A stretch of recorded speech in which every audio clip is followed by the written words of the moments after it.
நேயர்கள் அனைவருக்கும் வணக்கம். வெண்முரசு குருதிச்சாரல் அத்தியாயம் 69. பெருங்கொடை 8. கர்ணன் எழாதிருத்தல் கண்டு அவர்கள் அனைவரும் தயங்கி நின்றனர்.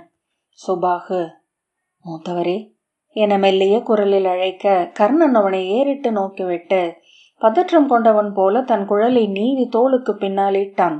அவன் எழப்போகிறான் என சுப்ரியை எண்ணினாள். வெடித்து கூச்சலிட்டபடி வாளை உருவக்கூடும் அல்லது வெளியே செல்லக்கூடும். ஆனால் அந்த மெல்லிய அசைவு தோற்றம் மட்டும் அவன் உடலில் ததும்பியதே ஒழிய அவன் எழவில்லை. துரியோதனன் மீண்டும் அமர்ந்தான். சகுனியும் அமர்ந்தார். சகுனி, இதை மறந்துவிடலாம் அங்கரே, எழுக என்றார். நம் அன்னையரையும் துணைவியரையும் குறித்து நமக்கு பெருமிதம் இருக்கும் என்றால் பிறர் நெறி குறித்து உசாபுவதில் எந்த தடையும் இல்லை. அங்கரே, நீங்கள் பாஞ்சாலத்தரசியிடம் கேட்ட வினா அவ்வகையில் உகந்ததே. ஏனென்றால் நீங்கள் உங்கள் அன்னையை நம்பி மைந்தன் என இங்கு அமர்ந்திருக்கிறீர்கள் என்றார்.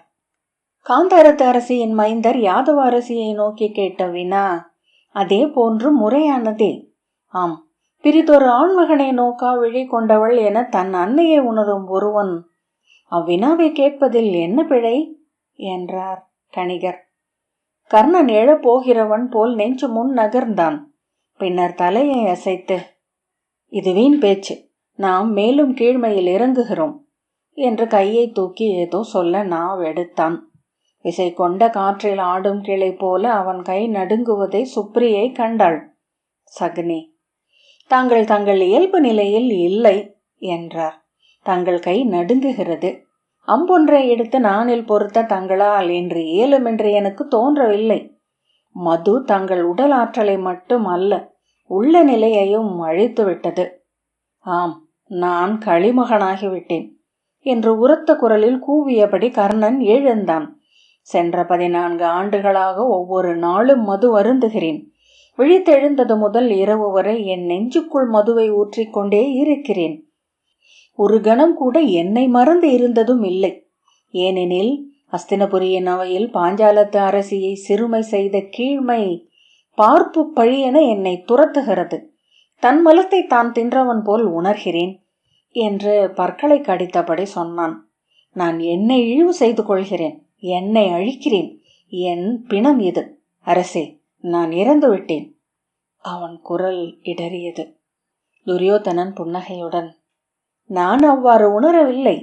எது நெறியோ அதை மட்டுமே உரைத்தேன். மும்முடி சூடிய அரசமைய பெண் என்பது அவளுக்கு தடையாக இல்லை என்றால் அவை நடுவே நின்றிருக்கவும் அடிமை என ஆடை களையவும் அது தடை அல்ல என்றான். கர்ணன் அழுகை கலந்த குரலில், வேண்டாம், நாம் இச்சொல் எடுக்க வேண்டியதில்லை. இவை அனைத்தையும் நானும் 100 முறை எண்ணிவிட்டேன். ஒவ்வொரு மறுமொழியையும் நெய்யென ஏற்று பெருகுகிறது அந்த அனல்.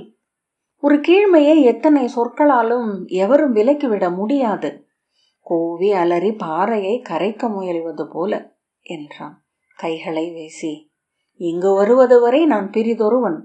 ஆனால் நேரில் கண்ட பின் தெரிகிறது, என்னால் உங்களை எதிர்க்க முடியாது. உங்கள் முன் உளம் கனியாது நிற்க முடியாது. அரசே, ஆயினும் நெஞ்சை தொட்டு இதை கேட்கிறேன். உங்கள் அன்னையோ துணைவியோ அன்று நிகழ்ந்ததை ஒரு கணமேனும் ஏற்றுக்கொண்டிருக்கிறார்களா? அவர்களின் சொல் பெற்று உங்களால் பாண்டவர்களுக்கு எதிராக படை கொண்டு செல்ல இயலுமா என்றான் கர்ணன்.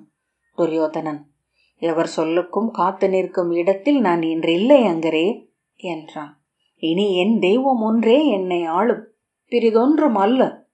கர்ணனிடமிருந்து எழுந்த மெல்லிய விசும்பல் ஓசை சுப்ரியை உடல் சிலிர்க்க செய்தது. அவள் நடுங்கும் கைகளை கூத்தபடி கர்ணனை நோக்கி கொண்டிருந்தாள். கண்ணீர் வழி அவன் தன் முகத்தை கைகளால் தாங்கிக் கொண்டான்.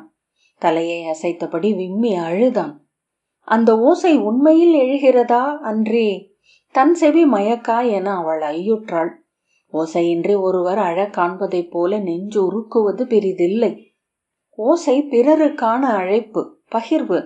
ஓசையின்றி அழுபவர் தன்னை சூழ்ந்திருக்கும் காற்று வேளையை திரையென்றாக்கி ஒளிந்து கொள்பவர். அனல் எரிய உருகும் மரக்குப்பாவை என தோன்றினான் கர்ணன். சகுனி விழி காட்ட துச்சாதனன் எழுந்து சென்று மது குடுவையுடன் வந்தான். அருந்துக மூத்தவரே, என அதை அவன் நீட்ட, கர்ணன் பசித்த குழவே என பாய்ந்து கிண்ணத்தை பற்றி கொண்டான்.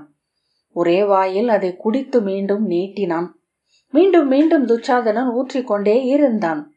7 கோப்பைகளுக்கு பின் அவன் போதுமா என திரும்பி சகுனியை நோக்க, அவர் மேலும் ஊற்ற விழி காட்டினார். மேலும் 4 கோப்பைகளுக்கு பின் சுப்ரியைக்கே அச்சமாக இருந்தது. ஆனால் அவள் வெறுமனே நோக்கி அமர்ந்திருந்தாள். மேலும் 2 கோப்பைகள் அருந்தியதும் கர்ணன் விக்கி மூச்சு திணறினான். 2 முறை எதிர்கழித்த பின் கோப்பையை அருகே வைத்தான். கண்களை மூடி தலை குனிந்து அமர்ந்திருந்தான். துரியோதனன், நான் எதையும் விளக்க விரும்பவில்லை அங்கரே. நீங்கள் வஞ்சம் மறுக்கலாம், நான் மறக்கப் போவதில்லை. யாதவ பேரரசி மீது என் முதல் கசப்பு அவர் பாண்டவர்களின் அன்னை. நில விளைவை அவர்களின் நிலை நிறுத்துபவர் என்பதனால் அல்ல, நீங்கள் என் தோழர் என்பதனால். என்றும் என் நஞ்சு அவ்வண்ணமே என்னுள் இருக்கும் என்றான். கர்ணன் தலை முன்னால் தொங்கி தழைந்திருக்க மெல்ல அசைந்தபடி அமர்ந்திருந்தான். நீங்கள் சத்திரியர் அவையில் வந்து அமர வேண்டும் என நான் விழைந்தேன். இன்று வந்திருக்கிறீர்கள். வேள்வி அவையில் என் தோழன் என அமர்க. சத்திரியர்களில் எவர் எழுந்து மறுசொல் உரைத்தாலும் அக்கணமே அவர் என் எதிரி என்றாகிறார். அவர் தலையை அறுப்பேன், நிலத்தை சிதைப்பேன், அவர் குடியையும் கொடி வழியையும் வேறு அறுப்பேன். அதை வேள்வி அவையிலேயே சொல்கிறேன். ஒருவேளை அந்தனர் மாற்று உரைத்தார் என்றால் அவ்வேள்வியை அசுர பூசகரை கொண்டு நிகழ்த்துவேன். ஆசுரம் என் சொல் என்றாகும். பாரத வருஷத்தில் என் கோலால் ஆசுரம் நிலை நிறுத்தப்படும் என அவர்களிடம் சொல்வேன். துரியோதனன் கை நீட்டி கர்ணனின் மடித்த முழங்காலை தொட்டான். எனக்கும் என் தம்பியருக்கும் நீங்களே முதன்மையானவர், பிறிதெவரும் அல்ல. வேதமும் நாடும் குலமும் மூதாதையரும் கூட அல்ல. இதை என்னை ஆளும் தெய்வத்தை சான்றாக்கி சொல்கிறேன். அறிகை இவ்வுலகு. கர்ணன் அதை கேட்டானா என்று சுப்ரியை ஐயம் கொண்டாள். ஆனால் அவன் கழுத்தில் மேய்ப்பு கொண்டதன் புள்ளிகள் தெரிவதை பின்னர் நோக்கினாள். அங்கரே, அவையில் உங்கள் குலம் சொல்லி குரல் எழும் என நீங்களும் அறிவீர்கள். அங்கே உங்கள் பொருட்டு எழுவது என் வாளே அன்றி எவருடைய நாவும் அல்ல. துரியோதனனின் குரல் மேலும் உரத்தது. ஐவரின் நிலையும் அதுவே என்றேன். அறமென துளியேனும் நெஞ்சில் இருந்தால் அம்முதுமகள் வந்து சத்திரியரவையில் நின்று உரைக்கட்டும். அன்றி அந்தனருக்கு சொல் அளிக்கட்டும். அனைத்தும் அக்கணமே முடிந்துவிடும். சில கணங்கள் தயங்கி முனகல் போல, ஆம், அனைத்தும் முடிந்துவிடும். முடிக்குரியவர் எவர் என்ற ஐயமே எவருக்கும் இருக்காது என்றான் துரியோதனன். கர்ணன் மெல்ல முனகினான். அதை நான் சொன்னதும் மறு சொல்லின்றி அப்படியே அமர்ந்தான் இளைய யாதவன். எதை அஞ்சுகிறார்கள்? ஒவ்வொரு சொல்லிலும் எது எழாமல் தவிர்க்கிறார்கள்? ஒரு சொல், ஒற்றை சொல். தெய்வங்கள் அறிய அதை சொல்லட்டும் அவையில் என்றேன். என் பிழை என்ன? 2 கைகளாலும் இருக்கையின் விளிம்பை தட்டியபடி துரியோதனன் எழுந்தான். ஆம், உங்கள் உள்ளம் இச்சொல் சூழ்கையை ஏற்காதென்று அறிவேன். ஆனால் நான் உங்களைப் போல அனைவருக்கும் மேல் தலையெழுந்தவன் அல்ல. நான் அனைவரிலும் ஒருவன். அனைவரும் ஏற்கும் சொல்லையே என்னா எழுப்பும். ஆகவேதான் அன்று அவை எழுந்து என் சொல்லை ஏற்று கொந்தளித்தது. சகுனியை நோக்கி, மாதுளரே, நாம் அவை புகுவோம், அங்கர் ஓய்வெடுக்கட்டும் என்றான். அவரை வேள்வி துணைவராக அறிவிப்பதென்றால் என்று சகுனி சொல்ல, அறிவிக்கிறேன்.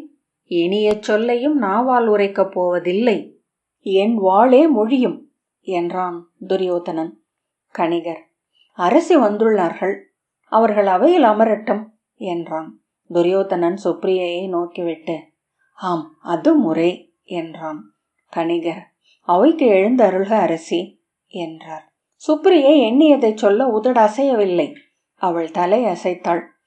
அசைவு எழக் கண்டு கர்ணனை திரும்பி நோக்கினாள்.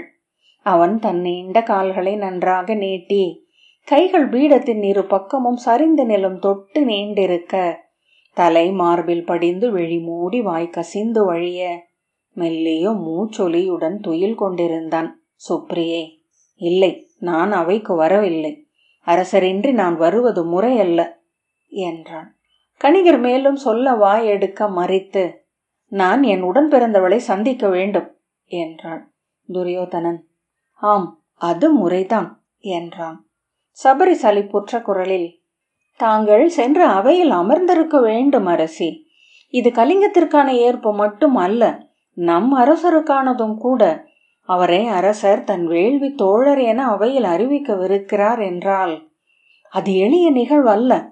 சம்பாபுரியின் மேல் இன்றும் நின்றிருக்கும் பழி என்பது நம் அரசர் பிறப்பால் சூதர் என்பதே. வேள்வி அமைவு அதை முற்றாக அழித்திருக்கும் என்றாள். சுப்ரியை மறுமொழி சொல்லாமல் நடக்க சபரி தொடர்ந்து நடந்தபடி, அவையில் அங்கர் இல்லாதிருப்பது நன்று, நீங்கள் இருப்பது மிக நன்று. நாம் உங்கள் உடன் பிறந்தவரை பின்னர் கூட பார்த்து கொள்ளலாம் என்றாள். அரண்மனை முகப்பில் காவலர் தலைவர் பத்ரசேனர் அவளை அணுகி வணங்கினார். சுப்ரியை, என் ஆணையை அறிவி என்றாள். சபரி சலிப்புடன் ஒரு கணம் நின்ற பின் முன்னால் சென்று அவரிடம் செய்தியை சொல்லி கணையாழியை காட்டினாள். பத்ரசேனர் அணுகி வந்து, அரசி, இளைய அரசி இருக்குமிடம் மேற்கு வாயிலுக்கு அப்பால் குறுங்காட்டுக்குள் அமைந்த சம்வரணம் என்னும் சிறு மாளிகையில். அவர்களை நீங்கள் சந்திப்பதென்றால் என்றார். சொல்க என்றாள் சுப்ரியை. அவர்கள் இருக்கும் நிலையை அறிவீர்கள் என எண்ணுகிறேன் என்றார் பத்ரசேனர். ஒருவாறு அறிவேன் என்றாள் சுப்ரியை. அதன் பின்னரும் ஆணை என்றால் அவ்வாறே என்றார் பத்ரசேனர். நான் தேர் ஒருக்குகிறேன். வெளியே தேர் வந்து நின்றதும் பத்ரசேனர் மீண்டும் உள்ளே வந்து, கிளம்புக அரசி என்றார். அவள் வெளியே சென்று அங்கு நின்றிருந்த எளிய தேரில் ஏறிக்கொள்ள சபரி உடன் ஏறி அமர்ந்தாள். பத்ரசேனர் அவரே முன்னால் நின்ற புறவியில் ஏறிக்கொண்டு வழி நடத்தி சென்றார். அவர் இல்லையேல் அங்கு செல்ல ஒப்புதல் இருக்காதென்று எண்ணுகிறேன் என்றாள் சபரி. சுப்ரியை வெளியே நோக்கியபடி அமர்ந்திருந்தாள். தேர் அரண்மனை எல்லையை அடைந்து திரும்பி மேற்கு நோக்கி செல்ல தொடங்கியது. தொலைவில் அலையடிக்கும் ஏரியின் ஒளி தெரியலாயிற்று. கோட்டை சுவரின் கருமை. அதையொட்டி சென்று வெளியேறிய பாதை சற்று மேடேறி குறுங்காட்டினூடாக சென்றது. தொலைவில் மரத்தாலான பெரிய சுவர் கட்டி மறைக்கப்பட்ட மாளிகை வந்தது. அதன் கூம்பு முகடு மட்டுமே மேலே எழுந்து தெரிந்தது. பத்ரசேனர் சென்று காவலனிடம் பேசிவிட்டு வந்து தலை வணங்கி, அரசி, தாங்கள் உள்ளே சென்று உடன் பிறந்தவரிடம் உரையாடலாம் என்றார். சுவர் போலவே தெரிந்த கதவு உருளைகள் மேல் ஓசையிட்டபடி விலகிச் செல்ல தேர் உள்ளே நுழைந்தது. பத்ரசேனர் நின்றுவிட அவரை மறைத்தபடி கதவு மூடிக்கொண்டது. மாளிகை முகப்பில் தேர் நின்ற போது சுப்ரியை அங்கு வந்திருக்கலாகாது என்னும் எண்ணத்தை அடைந்தாள். சபரி இறங்கி, வருக அரசி. மாளிகை முகப்பில் இருந்த காவலர் தலைவன் அணுகி தலை வணங்கினான். அரசிக்கு தலை வணங்குகிறேன். என் பெயர் உக்ரசேனன். என்னை அங்க நாட்டு அரசர் காலகன் என்று அழைப்பார். அவருடன் 4 போர்களில் தோளினை நின்றிருக்கிறேன். தங்கள் அருள் பெறும் வாய்ப்புக்கு மகிழ்கிறேன் என்றான். சுப்ரியை முகமனோ வாழ்த்தோ கூறாமல், என் உடன் பிறந்தாளை சந்திக்க வேண்டும், அதன் பொருட்டே வந்துள்ளேன். காலகன், அவரை நீங்கள் சந்திக்கலாம். அவர் இருக்கும் நிலை என்னவென்று அறிந்திருப்பீர்கள் என்றான். தனிமையில் இருப்பதாக அறிந்திருந்தேன். அவள் உள்ளம் நிலை கொண்டிருக்கவில்லையோ என அன்று விழிகளை நோக்கிய போது எண்ணினேன் என்றாள். அரசி, கலிங்கத்திலிருந்து வந்த போதே இளைய அரசி நிலை கொள்ளாமல் தான் இருந்தார் என்றான் காலகன். எவர் சொன்னது என்று சுப்ரியை சீற்றத்துடன் திரும்ப, அவ்வாறுதான் சொல்லப்பட்டது என்று காலகன் சொன்னான். இதற்கப்பால் ஏதும் எனக்கு தெரியாது. இங்கு இளைய அரசியின் செவிலி பிரவீரே இருக்கிறாள். நீங்கள் அவளிடமே பேசலாம் என்ற பின், பேசிய பின் இளைய அரசியை சந்திப்பது நன்று என்றான். அவளை அழைத்துச் சென்று சிறிய கூடத்தில் அமரச் செய்தான். சுப்ரியை கைகளை கோத்தபடி அமர்ந்திருந்தாள். அவள் விரல்கள் பிசைந்து கொண்டே இருந்தன. அதை அவளே உணர்ந்து மார்பில் கைகளை கட்டி கொண்டாள். சற்று நேரத்தில் காலகன் பிரவீரையை அழைத்து வந்தான். கூன் விழுந்த மெல்லிய உடலும் பழுத்த விழிகளும் கொண்டிருந்த பிரவீரை எந்த முகமலர்வும் இன்றி கை கூப்பி, அரசிக்கு வணக்கம்.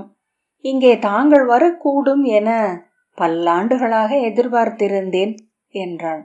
சுப்ரியை அவளை சில கணங்கள் நோக்கிவிட்டு, அவளுக்கு என்ன? அவள் இங்கே அரசருடன் மகிழ்ந்திருக்கிறாள் என்றே நான் அறிந்திருந்தேன் என்றாள். ஆம், இங்கு வந்த ஓராண்டும் உள மகிழ்வுடன் தான் இருந்தார்கள். அன்றே நான் தான் கலிங்க அரசிக்கு சேடி என்றிருந்தேன் என்றாள் பிரவீரை. அக்காலத்தில் ஒவ்வொரு நாளும் அரசர் இளைய அரசியை தேடி வந்து கொண்டிருந்தார். அரசிக்கென அஸ்தினபுரியின் புஷ்பகோஷ்டத்திற்கு அருகே அணிக்காட்டுக்கு அப்பால் மாளிகை ஒன்று ஒதுக்கப்பட்டது. ஒவ்வொரு நாளும் காலையில் இளைய அரசி புஷ்பகோஷ்டத்தின் அகத்தளத்திற்கு சென்று பட்டத்தரசியுடன் சொல்லாடியும் அங்குள்ள சேடியருடன் விளையாடியும் மேல்வதுண்டு. ஒவ்வொன்றும் எவ்வண்ணம் அமைய வேண்டுமோ அவ்வண்ணம் அமைந்திருந்தது. அதில் ஒரு பிழையை கண்டவள் நானே. ஆண் மேல் பெண் கொள்ளும் காதல் அவள் தன் உடல் மேல் கொள்ளும் விருப்பமாகவே வெளிப்படும். அதுவே வழக்கம் என்று பிரவீரை தொடர்ந்தாள். ஆனால் இளைய அரசி தன் உடலை முற்றிலும் மறந்தவராக இருந்தார். அரசரின் தோற்றத்திலேயே மயங்கி கிடந்தார். சொல்லெல்லாம் அதுவே. விழி நோக்காத போதும் உளம் நோக்கி கொண்டிருந்தது அவ்வுருவையே. பட்டத்தரசியே வேடிக்கையாக, என்ன இது, இவளுக்கு வேறு எண்ணமே இல்லையா என்ன என்று ஒரு நாள் என்னிடம் சொன்னார். மெல்ல அகத்தள மகளிர் அனைவரும் அதை சொல்லலாயினர். அதை நோக்கத் தொடங்கியதும் தெரிந்தது வேறெதையும் அரசி எண்ணுவதே இல்லை என. அது மிகச் சிறிய கோணல், ஆனால் நாளும் என பெருகியது என்று பிரவீரை தொடர்ந்தாள். பின்னர் எப்பொழுதும் அரசருடன் இருக்க விழைந்தார். சாளர தருகை அமர்ந்து அவர் வருகைக்காக ஏங்கினார். பின்னர் அவ்வாறு இருப்பதாக உளம் மயங்கினார். அரண்மனை சுவர்களில் எல்லாம் அவர் ஓவியத்தை வரைந்து வைத்தார். அவருடைய ஆடைகளை அணிகளை நோக்குத்தொடும் இடத்தில் எல்லாம் பரப்பி வைத்தார். வெளியே செல்வது குறைந்தது. அவர் விழிகளில் இருந்து பிறர் தொட்டு எடுக்கும் உணர்ச்சிகள் மறையலாயின. தனக்குள் பேசியும் சிரித்தும் தானே துள்ளிச் சுழன்றும் கழித்திருந்தார். அப்போதுதான் அரசரே அவர் உளநிலை பழுது கொண்டுள்ளது என்பதை உணர்ந்தார். மருத்துவரும் நிமித்திகரும் வந்து அவரை நோக்கினர். மருத்துவர் அவர் உள்ளம் உவகை கொண்டிருக்கிறது என்று மட்டும் கூறினார். நிமித்திகர் அக்களிப்பு மானுடரால் அளிக்கப்படுவதல்ல, அவரை ஏதோ கந்தர்வனோ தேவனோ ஆட்கொண்டிருக்கிறான் என்றனர். அத்தெய்வம் ஏதென்று அறியும் பொருட்டு கணியர் வந்து சோழி பரப்பி நோக்கினர். பூசகரில் வெறியாட்டெழுந்த தெய்வங்கள் உசாவின. எவராலும் எதையும் கண்டறிய இயலவில்லை. ஒரு நாள் அரசருடன் இருந்த அரசி அலறியபடி எழுந்து ஓடி வெளியே வந்தார். ஓசை கேட்டு பத்தறி வந்த நான் ஆடையை எடுத்து அவருக்கு அணிவித்தேன். அணைத்து சென்று என்ன என்று உசாவினேன். திகைத்தவராக அரசர் வந்து நின்று என்ன ஆயிற்று என வினவினார். அரசியால் பேச முடியவில்லை. அவர் பேரச்சத்தில் நடுக்குற்று விழி மலைத்திருந்தார். அரசர் கிளம்பி சென்றார். நான் இரவெல்லாம் அரசியுடன் இருந்தேன். ஒவ்வொரு நிழல் அசைவுக்கும் எழுந்து அஞ்சி அலறி கொண்டிருந்தார். அகிபீனா அழித்து துயிலச் செய்தேன். மறுநாள் காலையில்தான் அவர் உளநிலை மெல்ல அடங்கி இருந்தது. என்ன நிகழ்ந்தது என்று கேட்டேன். அச்சம் கொண்டு மீண்டும் அலறி அழத் தொடங்கினார். மீண்டும் மீண்டும் கேட்டு மறுநாள் தான் என்ன நிகழ்ந்தது என்று அறிந்தேன். அரசி. அரசர் தன்னை முயங்கிக் கொண்டிருந்த போது களிமயக்கில் விழி சரிந்திருந்த அரசி இயல்பாக நோக்கு கொண்ட போது அகலின் சிறு சுடரின் ஒளியில் அரசரின் நிழல் எழுந்து சுவரில் தெரிவதை கண்டார். அது ஒரு மாபெரும் காளையின் நிழல். சுப்ரியை, காளையா என்றாள். ஆம், கொம்பும் காதுமாக காளை தலை கொண்ட மானுட உடலின் நிழல் என்றாள் பிரவீரை. அதை தான் நேர் விழிகளால் நோக்கியதாக சொன்னார்.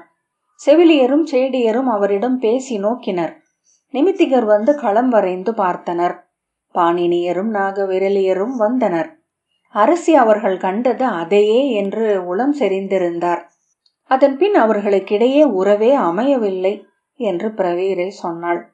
பின்னர் எப்போதெல்லாம் அரசரை கண்டாரோ அப்போதெல்லாம் அரசி அந்த காலை நிழலை கண்டார்.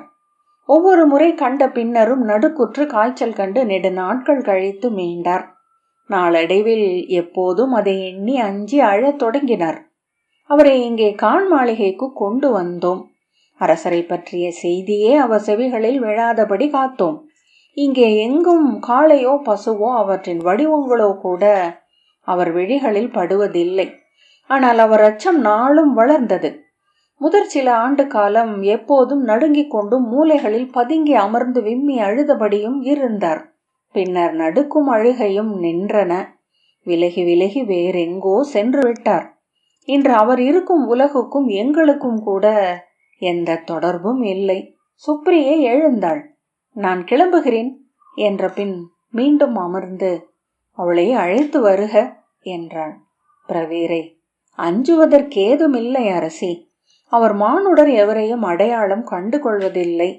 அவரை ஒரு பொருள் என்றோ விலங்கென்றோ நம் அகம் உணரும் என்ற பின் உள்ளே சென்றாள். சபரி, அரசி, நீங்கள் கிளம்பி விடுவதே மேல் என நினைக்கிறேன். அவரை சந்திப்பது உங்கள் உள்ளத்தின் ஆழத்தை கலக்கிவிடக்கூடும். அதன் பின் எண்ணி வருந்த நேரும் என்றாள். சுப்ரியை அவளை தவிர்த்து நோக்கை விலக்கி கொண்டாள். பிரவீரை சுதர்சனையின் தோளை பற்றி அழைத்து வந்தாள். சுதர்சனை தன்னை போன்ற தோற்றத்துடன் ஆனால் மேலும் சற்று பருத்த கைகளும் இடையும் கொண்டிருப்பதாக சுப்ரியை எண்ணினாள். வெளிரிய முகத்தில் கன்னங்கள் துயில் எழுந்தவை போல உப்பி சற்று தொய்ந்திருந்தன. கண்களுக்கு கீழே கருமை இறங்கி இருக்க விழிகள் சற்று கலங்கி அலை பாய்ந்து கொண்டிருந்தன. அமர்க அரசி என்றாள் பிரவீரை. சுதர்சனை அவள் சொற்களுக்கு பணிந்து பீடத்தில் அமர்ந்து தன் மேலாடையை எடுத்து கைகளில் சுற்றி கொண்டாள். அரசி, இது தங்கள் உடன் பிறந்தவர், கலிங்க இளவரசி சுப்ரியை என்றாள் பிரவீரை. சுதர்சனை அவளை அடையாளம் கண்டது போல தெரியவில்லை. கண்கள் அங்கும் இங்கும் அலைய அவள் தனக்குள் ஏதோ சொல்லிக் கொண்டிருந்தாள். கைவிரல்களும் நிலையழிந்து ஆடையை சுழற்றி கொண்டிருந்தன. அக்கையே, என்னை தெரிகிறதா? இது நான், சுப்ரியை. அக்கையே என சுப்ரியை அழைத்தாள். முணுமுணுவென்று எதையோ சொன்னபடி சுதர்சனை பக்கவாட்டில் நோக்கினாள். நம் சொற்கள் செவிகளில் விழுவதே இல்லை. ஓயாது அவர்கள் பேசிக்கொண்டிருக்கும் எதுவும் நாம் அறிந்தவை அல்ல என்றாள் பிரவீரை. என்ன பேசுகிறார்கள் என்றாள் சுப்ரியை. பெரும்பாலும் உதிரி சொற்கள். ஏதேனும் ஒரு சொல்லோ சொற்றொடரோ அமைந்தால் ஓரிரு நாட்கள் அவையே சென்று கொண்டிருக்கும். சுப்ரியை திடுக்கிட்டு திரும்பி நோக்கி, மாளவும் என்கிறார் என்றாள். ஆம், அதைத்தான் காலை முதல் சொல்லிக் கொண்டிருக்கிறார். சுப்ரியை. ஏன் என்றாள் பிரவீரை. அதை நாம் உணரவே முடியாது அரசி. இப்புவியில் நாம் இணைக்கப்பட்டிருக்கும் வலைக்கண்ணிகளுக்கு முற்றிலும் அப்பாற்பட்ட ஏதோ சரடு அது என்றாள். 4 ஆனால் அவ்வாறல்ல, 4 அல்ல என்று சுதர்சனை தலை ஆட்டினால் மறுப்பவள் போல. ஆனால் 3 4க்கு 4 அல்ல. ஆமாம் பிரவீரே, இவ்வாறுதான் இருக்கும் எல்லா பேச்சுக்களும் என்றாள். எவ்வகையிலும் நம் சித்தத்தால் தொடுக்கவோ இணைக்கவோ இயலாது. சுப்ரியை சுதர்சனையின் தொடையை பற்றி உலுக்கி, அக்கையே, அக்கையே, கேட்கிறீர்களா? இது நான், அக்கையே என்றாள். அவள் விழிகள் சுப்ரியை நேருக்கு நேர் நோக்கின. ஆனால் கண்களில் அறிதல் நிகழவில்லை. ஆனால் ஒன்றிலிருந்து தான். மாளவத்தில் அது வேறு. ஒன்று எப்படி 2? ஆனால் என்றாள். சுப்ரியை பெரும் மூச்சுடன் எழுந்து கொண்டு, நான் கிளம்புகிறேன், அக்கையை நோக்கிக் கொள்க என்றாள். அஸ்தினபுரி இளைய அரசியை முழுமையாகவே மறந்துவிட்டது அரசி என்றாள் பிரவீரை. இவர்கள் இங்கிருப்பதை 20 ஆண்டுகளுக்கு பின்னர் நேற்றுத்தான் நினைவு கூர்ந்தனர். அதுவும் கனகரின் மைந்தர் ஸ்ரீகரர் இப்போது அரண்மனை வரவேற்பு தொழில் சிற்றமைச்சராக இருக்கிறார். தாங்கள் வருவதனால் இளைய அரசியும் வந்து வரவேற்புக்கு நிற்கலாம் என அவருக்குத்தான் தோன்றியது. சுப்ரியை, சித்தம் கலங்கியவர்கள் இறந்தவர்கள் போலத்தான். அவர்களை மறக்காமல் வாழ்க்கை இல்லை என்றாள். சபரி, நாம் செல்வோம் அரசி என்றாள். ஒருவேளை அரச பேரவை முடியவில்லை என்றால் நாம் அங்கே செல்ல முடியும். அவளை சினத்துடன் நோக்கிவிட்டு, நான் கிளம்புகிறேன் அக்கை என்று சுதர்சனையிடம் சொன்னாள். சுதர்சனையின் விழிகள் நோக்கிலாது அலைய உதடுகளில் சொற்கள் அசைந்தன. கருகுமணி காதணி, துளையிட்ட கருகுமணி. சுப்ரியை திகைத்து கைகள் நடுங்க, என்ன சொல்கிறார் என்றாள். அவர் மாளவத்தில் இருக்கிறார், அங்குள்ள ஏதேனும் வழக்கமாக இருக்கும் என்றாள் பிரவீரை. நாம் செல்வோம் அரசி, இங்கிருப்பது உங்களை நிலை அழிய செய்கிறது என்றாள் சபரி. அவர்கள் எழுந்து வெளியே செல்ல பிரவீரை உடன் வந்தபடி, இதை ஜீவபாலாயனம் என்று நிமித்திகர்கள் சொல்கிறார்கள். உடல் உயிரையும் உள்ளத்தையும் தன்னிடம் பிடித்து வைத்திருக்கும் ஆற்றல் கொண்டிருக்கிறது. பாறை உப்பையும் மணலையும் உள்ளே கொண்டிருப்பது போல. அத்திறனை உடல் கைவிடுகையில் உயிரும் உள்ளமும் எழுந்து அலைய தொடங்குகின்றன. அவற்றுக்கு காலமும் இடமும் இல்லை. எங்கும் எப்போதும் இருக்க அவற்றால் இயலும். கால இடத்தில் அவற்றை நிறுத்துவது உடலே என்றாள். சுப்ரியை ஒன்றும் சொல்லாமல் தேரை நோக்கி சென்றாள். சபரி, நாம் பேரவைக்கு சென்று பார்ப்போம் அரசி என்றாள். வேண்டாம், நம் மாளிகைக்கே செல்வோம் என்றாள் சுப்ரியை. குருதி சாரல் 69வது அத்தியாயம் இத்துடன் நிறைவு பெற்றது. நன்றி.